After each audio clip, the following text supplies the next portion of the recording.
महाराजगंज थाना की police team ने बीते दिनों हुए युवक के हत्या के मामले का किया सफल अनावरण। आरोपी को नरोत्तमपुर खड़ंजे से किया गिरफ्तार, भेजा जेल। आजमगढ़ जनपद के पुलिस अधीक्षक हेमराज मीणा के दिशा निर्देशन में महाराजगंज थाने की पुलिस टीम ने बीते दिनों प्रॉपर्टी विवाद को लेकर युवक की हुई हत्या के मामले का सफल अनावरण किया है। महाराजगंज थाना प्रभारी राजीव कुमार मिश्रा व महमरा फोर्स ने सक्रियता दिखाते हुए युवक की हत्या के मामले में स्थानीय थाने पर दर्ज मुकदमा अपराध संख्या 318/2024 धारा 103 BNS से संबंधित आरोपी रामचंद्र मिश्रा पुत्र शीतला प्रसाद मिश्रा गांव नरोत्तमपुर थाना महाराजगंज जनपद आजमगढ़ निवासी को नरोत्तमपुर खड़ंजे से गिरफ्तार किया।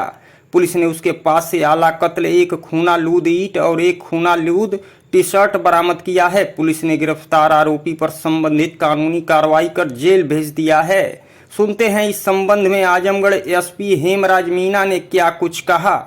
देखिए, थाना महाराजगंज में 5 तारीख को एक सूचना मिली थी कि शाम में एक जो लड़का है प्रशांत मिश्रा नाम का, करीब 20 वर्ष के आसपास उसकी उम्र है, वो अपने दादा के घर से अपने घर पे निकला था और उसके बाद में फिर रास्ते में गायब हो गया। इसकी तत्काल जो थाना प्रभारी के द्वारा घटनास्थल का निरीक्षण किया गया और इसमें गुमशुदगी दर्ज की गई।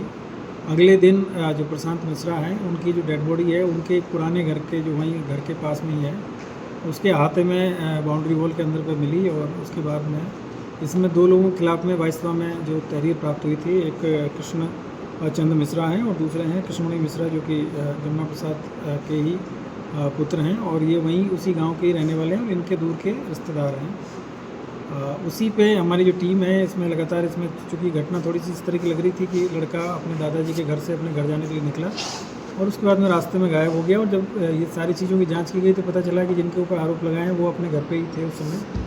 तो थोड़ा सा इसमें संदेह हो रहा था कि घटना में हो सकता है कोई और लोग भी शामिल हो। हम लोगों ने इसमें जो भी विधिक प्रक्रिया है उसको अपनाते हुए पहले इसको मुकदमा पंजीकृत किया गया। उसके बाद में इसमें टीमें गठित की गई।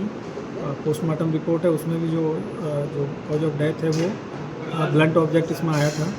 तो उसके बाद में जो जांच पड़ताल की गई तो इसमें जो मृतक हैं प्रशांत मिश्रा, उनके जो चाचा हैं रामचंद्र मिश्रा, इनका इसमें नाम प्रकाश में आया है। और जब इनसे संदेह के आधार पर जब हमने पूछताछ किया गया तो फिर इनके द्वारा जो जुर्म है उसका इन्होंने इकबाल किया और इन्होंने ये बताया कि जो इनके जो पिताजी हैं, मतलब जो मृतक हैं उनके जो दादा हैं, उसके द्वारा जो मृतक को काफ़ी प्यार वो करते थे। तो कुछ इनको ये लग रहा था कि उनके जो दादा के नाम पे जो प्रॉपर्टी है वो भी इनको मिलने वाली है।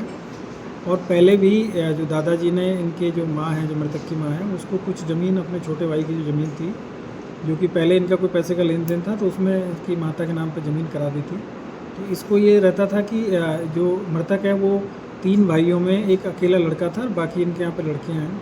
तो इसको ये लगता था कि जो सारी ज़मीन है जो दादाजी के द्वारा इस लड़के के नाम पे कर दी जाएगी तो मुझे कुछ नहीं मिलेगा। और एक ज़मीनी विवाद किसी थर्ड पर्सन से चल रहा था, जिसमें कि मृतक के पिता के द्वारा जो केस है उसको वापस ले लिया था कोर्ट से, उससे समझौता कर लिया था।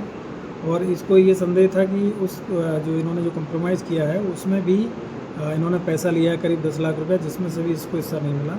तो इन्हीं सब चीज़ों के दिमाग में उसमें चल रही थी। इसी के उसमें इसने, जैसे ही जो मृतक है जो अपने दादा के घर से निकला है तो ये पीछे पीछे आया और उसको बहका के और जो पुराना इनका घर था वहाँ पे ले गया और वहाँ ले जाके इससे सारी चीज़ों के बारे में जानकारी करना चाहा। जब लड़के ने बताने से मना किया तो फिर इसने उसको पीटा और पीटने के बाद में उसने भी प्रतिरोध किया। तो उसी दौरान फिर इसने वहीं से जो ईंटा जो पड़ी हुई थी उसको निकाल के और उसके ऊपर प्रहार किया और उसके चेहरे पे, उसके सिर पे कई प्रहार किए और उसी पे वो वहीं पे फिर वो बेहोश होकर गिर गया और फिर उसकी डेथ हो गई।